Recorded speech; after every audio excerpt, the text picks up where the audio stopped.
What's going on, everybody? C4 here. Welcome back to the channel. And today we're going to be talking about the Eagles game last night. The Eagles victory 23-9 over the Dallas Cowboys. I didn't do a post-game grades or anything like that, but more so I want to talk about what I think's wrong with Carson Wentz, because that's probably the biggest thing right now in the Philadelphia Eagles fan base, is what in the hell is wrong with our former MVP-looking quarterback. And I think I have three things to kind of boil it down to, and the latter is something that's not getting talked a lot right now. Wherever you are, like Eagles message boards, Eagles Twitter, stuff like that. So it's something I wanted to put out into the universe, but ultimately also I'm doing this video because I did record a new fantasy draft rebuild, which I think is actually kind of cool, and it just wasn't going to be done today. I didn't want to rush it to get it out today, so it will be out to you guys tomorrow, and then we'll continue obviously with the Jets rebuild, so on and so forth, building all the way up to the Madden 21 November update for franchise mode when I can start my new Eagles franchise mode on the channel. So grades, and then we'll talk about Carson Wentz. So last night, I made a tweet that the Philadelphia Eagles would play down to the level of their competition, which is a very, very banged-up Dallas Cowboy team, and we would make Ben DiNucci look like a solid starting quarterback in the NFL. At least the first part was true. The second part, our defense was very, very good for the most part, and it just mind-boggles me that the Philadelphia Eagles just refuse to find any way to play complementary football. Like, yet again, another week, the defense showed up. Offense did absolutely nothing. Like, if we had the defense that showed up last night and we had the Carson Wentz and the Eagles offense that showed up in the second half against Pittsburgh or the second half against Baltimore, we would have beat them by 40 and had everyone saying, like, yeah, maybe Philly's actually not that bad now that they're starting to get a little bit healthy, and maybe they can make a move or two before the trade deadline. Which does, I mean, my top trade target's already gone. Avery Williamson went for a bag of peanuts from the Jets to the Pittsburgh Steelers, because the Pittsburgh Steelers can properly analyze of what a good, talented linebacker looks like. So, I mean, if you're a Steelers fan, hey, if you guys want to send that Spillane guy over our way, we'll take him off your hands like we did LJ Fort, and then he could probably just be an actually pretty okay linebacker. Then Philly just cuts him for some reason, then he goes to Baltimore. Actually, maybe don't trade him. Maybe don't trade us Spillane. But Philadelphia at the trade deadline, I mean, it looks more and more likely that they're going to try and find someone to take on Alshon Jeffrey. I mean, maybe the Packers or something get desperate enough. There could be a way that contract could be shifted. But again, I just think that there would have to be a lot of management on the Eagles side to get that deal to go through. I don't know about eating certain bonuses or something like that for Alshon Jeffrey. So that makes his salary cap number less impactful to whatever team may potentially want to trade for him. Because, hey, I'll be honest with you, Alshon, looking at what we have right now on offense, I personally would like Alshon Jeffrey out there. Alshon Jeffrey, Travis Fulgham, and Jalen Reagor with some Greg Ward coming into the slot just specifically. I'd rather that than not. I'd rather get Alshon back out there, but it does seem like the Eagles are going to be hard-pressed to try to trade him. But looking at our team from last night, I mean, we had some playmakers come back. Jalen Reagor came back. Dallas Goedert came back. Carson Wentz finished the game 123 yards, 2 touchdowns, 2 interceptions. The interceptions were bad. He had 2 fumbles. They were bad. Carson Wentz was bad. This might have been his worst game of the year, honestly. Given the fact of where Dallas is as a roster, we should have smoked them. But also given the fact that this is Dallas. I don't care if this is limping Dallas. I don't care if this is a Dallas that looks like they might struggle against a CFL team. It's still Philly Dallas. You need to come out and play your best football against Dallas every single time, just for the sake of the rivalry, for the sake of the division. And he didn't show up. Wentz get an F. Wentz was absolutely god-awful today.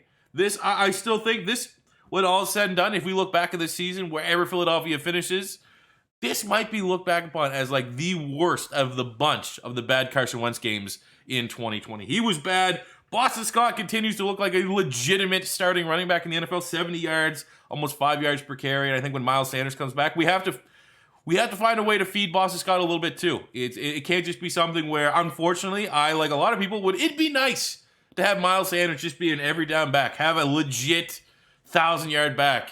And I think Miles Sanders has that capability. But when you got someone like Boston Scott, he absolutely deserves to find a way to get his touches. And unfortunately, our passing plays and stuff like that can't really extend drives so that both these running backs can get their fair share carried, because there's a lot of 3-and-outs for this Philadelphia Eagles offense this season. But, I mean, even when Miles Sanders comes back, Boston Scott needs to get more touches than what he was getting at the beginning of the season. I think he deserves so. So, Boston Scott, for me, I'll give him a B+. Seems like every time he's getting the ball, he's able to bounce outside and get positive yardage. Looking at the wide receivers, Travis Fulgham continues to be an absolute god. 6 catches, 78 yards, and a touchdown. Rager had 3 catches and a touchdown as well. Not much else was happening in the passing offense. Like, this was such a boring game. I just want Philly to be an exciting team. At least, I guess I could say, in the Baltimore loss and in the Pittsburgh loss, when Philly kind of put it on them in the second half, that was, peak Doug Peterson Philadelphia Eagles football. Entertaining, exciting to watch, not disappointing.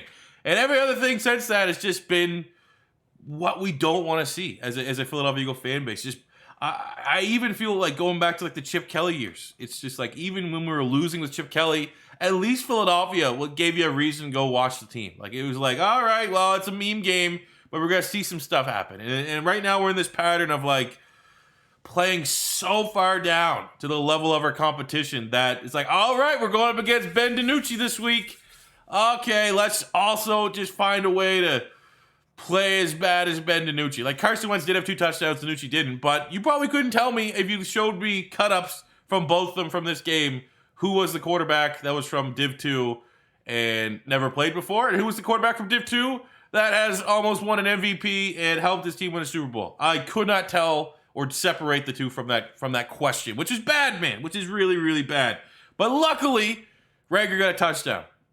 That's good for his confidence. That's good for him. I did feel like at times they were trying to force it to him a little too much. I don't know if that was a game plan. I don't know if that was on Carson Wentz. My gut says there's that report that came out a little bit ago for the Eagles that Howie Roseman has this big Jerry Jones-esque responsibility over who plays and stuff like that.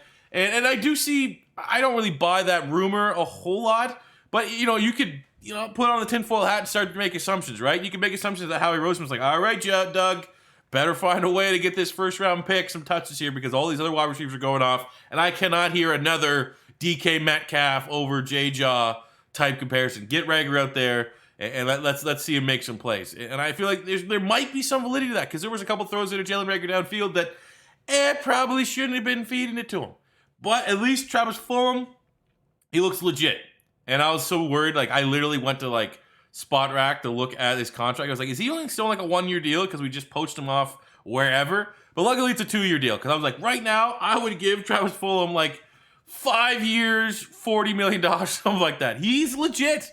He is no flash in the pan. Travis Fulgham is a legit wide receiver. Like, more and more every single week, he looks like a high-end wide receiver, too, in the NFL. And as long as he keeps up this level, as long as he keeps building, he's going to work himself up into a wide receiver 1 conversation. And depending on how he finishes his season, Travis Fulgham could end up as a wide receiver 1, which is awesome. And it's very easy, while not giving the Eagles front office a pass, we could just act like maybe Fulgham was our second-round pick and J-Jaw was whatever he was, 6th, 7th rounder UDFA, something in that territory. So Fulgham and those guys, the wide receivers, for what they had to do, give him B+. Again, they look fairly solid. Special teams was okay, but then going to the defense gets an A. Defense was outstanding. They had to be outstanding. My expectations were anything less than outstanding. Was going to be kind of bad. TJ Edwards had like 12 tackles and a sack, huge sack fumble. Singleton looked pretty good against the run as well. Like, we might, as much as I still think we need a linebacker, like Avery Williamson would have been a perfect fit. There is a world where Philadelphia can survive with TJ Edwards and Alex Singleton as their middle linebackers. Now, I would not trust either one of them in coverage, and there's going to come times that if we're going with those two as our linebackers, they're going to get picked on from teams that are going to be like, well, these guys can't really cover particularly well, and so be it. But at least those guys offer something that Nate Gary. They can blitz well. They can control their assignments. They can wear the helmet and call plays on the defense, which is something that freaking Jim Schwartz kept saying. Well, Nate Gary gets everyone lined up correctly. That's a positive. He's fine. The defense is still going fire though, Nate Gary. So I'm fine. And I saw something on the little introductions last night during the game. Alex Singleton was like PFF's 12th ranked linebacker. Sure. I mean, he's probably as close to a Canadian as I'll ever see on the Philadelphia Eagles that doesn't want to be a firefighter, even though he's not Canadian, but he played the CFL forever. So I like seeing that. But I still think Philly does need a linebacker. But if we have to survive, as long as it's Edwards and Singleton that are out there, at least we will hold some form of responsibility in defensive shape in run defense because those guys there are both very solid run defenders and both can blitz. Other than that, I mean, we had a sack from Brandon Graham, sack from Brandon Graham. Brandon Graham's been the best Philadelphia Eagle this year. Now that we're halfway through the season, going into the bye week, BG has been outstanding. I've been someone that's been kind of critical of Brandon Graham. I've been someone that understands, well, yes, sacks aren't be-all, end-all for a defensive end, but when you're getting paid the amount of money that Brandon Graham is, you gotta expect some sort of end product. And he just wasn't given to it. I was being a little critical, even though I got a picture right there, which I got to figure out my set to make it look like I can show off stuff in the background. But it's an autograph of BG getting the sack fumble on Tom Brady in the Super Bowl. I've been maybe a little overcritical of Brandon Graham. He's been amazing. He's been absolutely amazing this year. Fletcher Cox got a sack. Vinny Curry got a sack. We had the fumble there. Rodney McLeod was able to recover it for a touchdown. Defense was outstanding. I know Darius Slay didn't finish the game. I hope to see what's going on with that on the injury report. But ultimately, this was a game where, grading everything. Defense gets an A. And the whole team as a whole, like a C. It's still just playing down or up to the level of competition, not establishing your own identity in the game, not putting a stamp on it. And I don't really know what's going to happen during the bye. But again, at least it reaffirms Philadelphia is the best team in the NFC East, and we'll find a way to meme our way into the playoffs. So as we kind of finish this video up, what I talked about at the very beginning is what's going on with Carson Wentz. Why is Carson Wentz struggling? And I think it falls on three people. Three things. Number one is Carson Wentz. Carson Wentz is playing hero ball. He is, is Carson Wentz Jameis Winston? Like, that's something that you're seeing a lot right now on Twitter, on social media. And he's not Jameis Winston because Jameis Winston struggled with accuracy forever.